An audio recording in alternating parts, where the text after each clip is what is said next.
देखते हैं गणित को। तो गणित जो है मैथ है ना, और कितना मार्क्स का तैयारी करेंगे? तो मैथ रहेगा 25 मार्क्स का।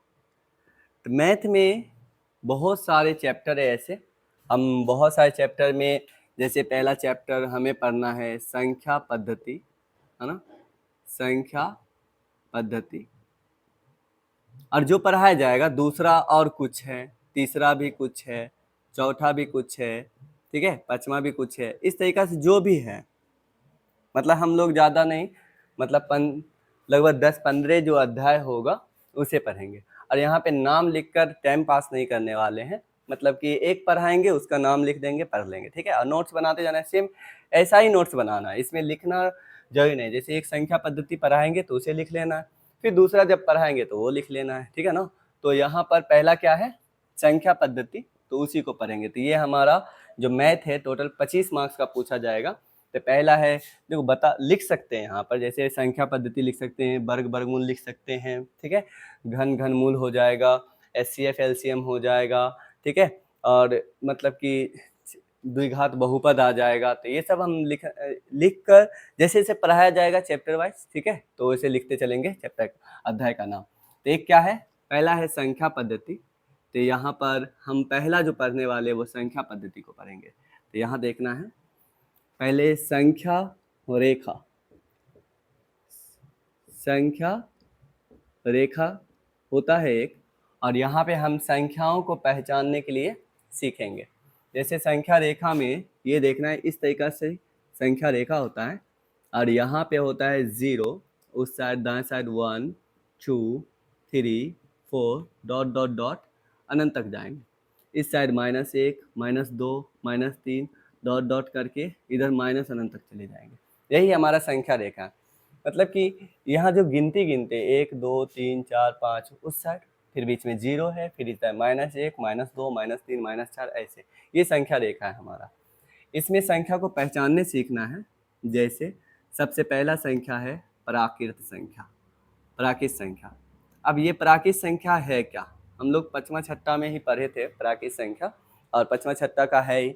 तो हम लोग डीएलएड एंट्रेंस किस लिए देते हैं, टीचर बनने के लिए, और वही बच्चे को पढ़ाना है ना। 1 to 5 हो गया या 6 to 8 हो गया, तो क्या पढ़ाना है, प्राकृत संख्या ही पढ़ाना है। तो यहाँ पर जो पढ़ना है, ठीक है, उसे अच्छी तरीक़ा से प्रैक्टिस करके रखना है और समझना है, ताकि हम अच्छी तरीक़ा से बच्चों को पढ़ा पाएँ, है ना। नहीं तो आप ऐसा टीचर बन जाएंगे कि पास तो कर गए, डीएलएड किसी तरह पास कर गए, और पढ़ाने अच्छी तरीक़ा से नहीं आ रहा है, तो मतलब हम टीचर बेकार बन रहे हैं, ठीक है ना। बच्चे का लाइफ ही ख़राब हो जाएगा, मतलब अगर अच्छे टीचर नहीं बने तो, है ना। अच्छा टीचर बनने की कोशिश करना चाहिए। तो यहाँ क्या है, प्राकृत संख्या। तो प्राकृत संख्या क्या है, ठीक है ना। तो हम जानते हैं कि बचपन में ही रटते थे, ठीक है। प्राकृत संख्या एकदम सिंपल है, गिनती वाली संख्या को, है ना, गिनती वाली संख्या को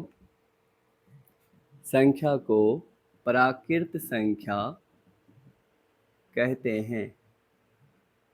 मतलब प्राकृत संख्या क्या है, गिनती वाली संख्या को प्राकृत संख्या कहते हैं। डेफिनेशन एकदम सिंपल है, गिनती वाली संख्या या गिनती की संख्या को प्राकृत संख्या कहते हैं।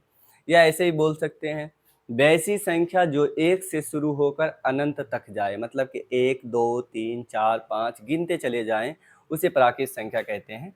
जैसे हम बोल सकते हैं प्राकृत संख्या क्या है, कहाँ से गिनती शुरू होता है, तो 1 से, 2 से, 3 से, 4 5 6 7, मतलब कि 1 2 3 4 5 1 से शुरू होता है। तो 1 2 3 4 5 6 7 और डॉट डॉट डॉट गिनते चले जाएंगे, खत्म ही नहीं होगा। तो यही है प्राकृत संख्या। प्राकृत संख्या किसे कहते हैं, वैसी संख्याएं जो 1 से शुरू होकर अनंत तक जाए, प्राकृत संख्या कहलाता है, ठीक है। ये वैसी संख्याएं जो 1 से शुरू होकर अनंत तक जाए, प्राकृत संख्या कहलाता है। या वैसी संख्याएं, है ना, जो गिनती वाला हो, ठीक है, और उसका झुंड हो, उसे प्राकृत संख्या कहते हैं। तो बताना है सबसे बड़ी प्राकृत संख्या क्या होता है, तो हम बोलेंगे हमें पता नहीं, क्योंकि गिनती खत्म ही नहीं होता है, तो सबसे बड़ी प्राकृत संख्या पता नहीं।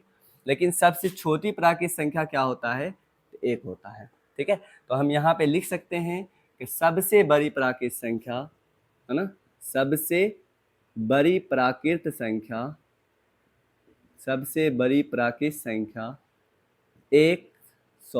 सबसे बड़ी प्राकृत संख्या नहीं मालूम, मतलब कि हमें मालूम ही नहीं है।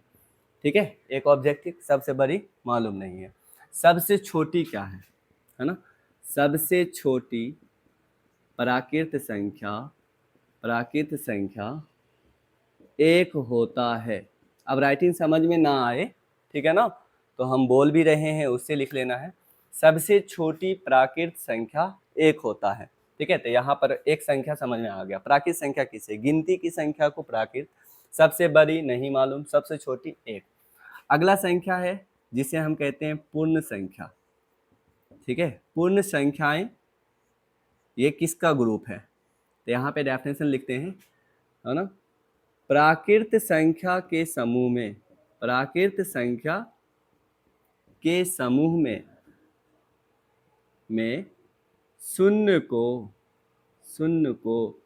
शामिल करने पर बना समूह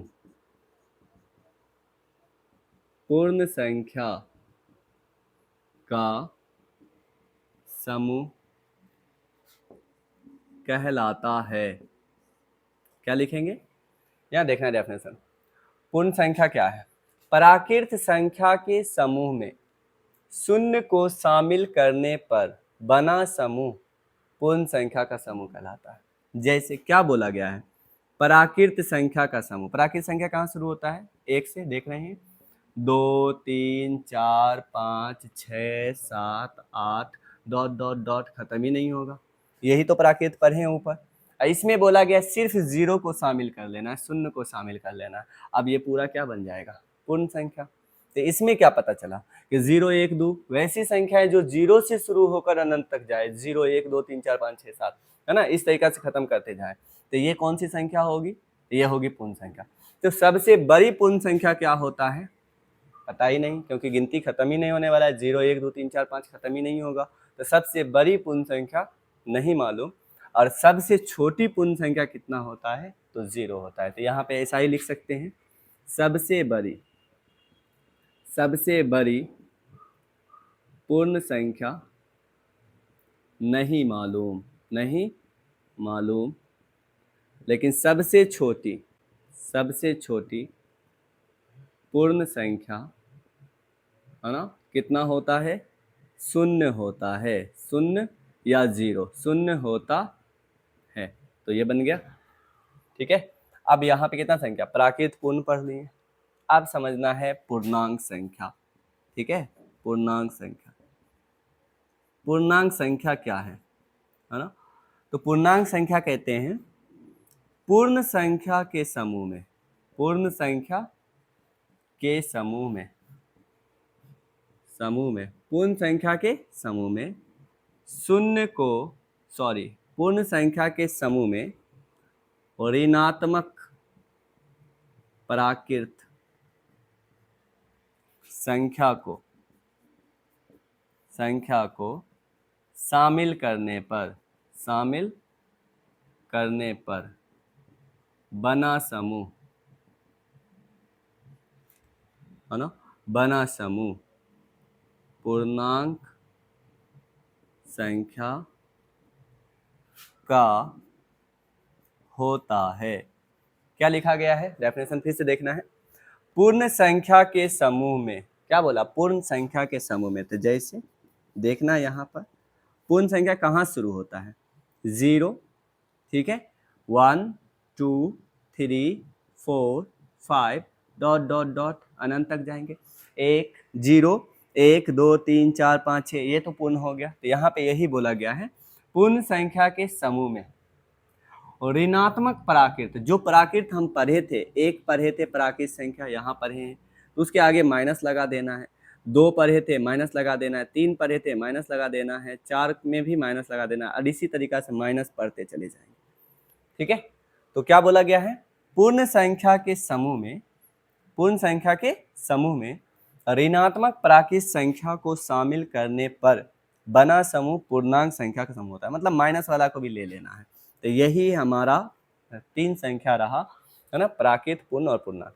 अब जैसे इसमें हम ऑब्जेक्टिव याद किए हैं, ठीक है, यहाँ पे 2 लिख दिए हैं, तो इसमें भी लिखा आएगा। बताना है कि सबसे बड़ी पूर्णांक संख्या क्या होता है, तो नहीं मालूम।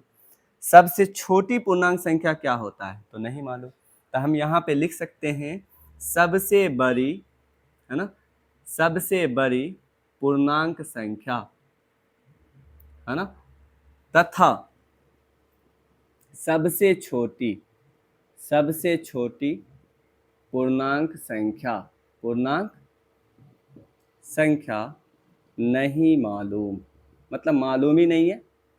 ठीक है, ना तो सबसे बड़ी मालूम है, ना तो सबसे छोटी मालूम है। अब यहाँ पर देखें तो यही रहा, 0 1 2 3 4 5 खत्म नहीं होगा, -1 -2 -3 इस साइड आ जाए तो भी। ठीक है, अब यहाँ पे ये देखना है कि 0 से अगर उस साइड जा रहे हैं तो हम पॉजिटिव जा रहे हैं, मतलब धनात्मक संख्या आ रहा है, मतलब प्लस की तरफ जा रहे हैं। और अगर 0 के इस साइड आ रहे हैं तो हम निगेटिव आ रहे हैं। ठीक है ना, तो दायां साइड जाएंगे तो प्लस जा रहे हैं, बायां साइड आएंगे तो माइनस जा रहे हैं। ठीक है, अब ये देखना है कि अगर पूछा जाए 1 बड़ा है कि 2 बड़ा है, तो हम बोलेंगे 2 बड़ा है। 0 बड़ा है कि 1 बड़ा है, 1 बड़ा है। जो संख्या रेखा पर दायां साइड में होता है वो बड़ा होता है। तो यहाँ बताना है कि -1 बड़ा है कि 0 बड़ा है, तो 0। -2 बड़ा है कि -1 बड़ा है, तो -1 बड़ा है। तो अब ये देखना है कि धनात्मक यहाँ से 0 से उस साइड जाए तो धनात्मक है, 0 ना तो धनात्मक है ना तो ऋणात्मक है। तो सबसे बड़ी धनात्मक पूर्णांक क्या होगा, खत्म ही नहीं होगा। यहाँ देखना है कि 0 से उधर सबसे बड़ी क्या होगा, तो खत्म ही नहीं होगा। लेकिन धनात्मक पूर्णांक में सबसे छोटी धनात्मक पूर्णांक क्या होगा, तो 1 होगा। ठीक है, तो हम यहाँ पर बोल सकते हैं कि अगर ऐसे तोड़े सबसे बड़ी धनात्मक पूर्णांक क्या होता है, तो बोलेंगे नहीं मालूम। सबसे छोटी धनात्मक पूर्णांक कितना होता है, तो 1 होता है। तो यहाँ पर लिख देते हैं। ठीक है, उधर जगह नहीं बचा है तो यहाँ पर लिख देते हैं। और यहाँ पे जैसे पहले बोले कि छापना है तो, है ना, ऐसे छाप लेना है। तो यहाँ पर लिखते हैं, क्या लिखेंगे, सबसे बड़ी,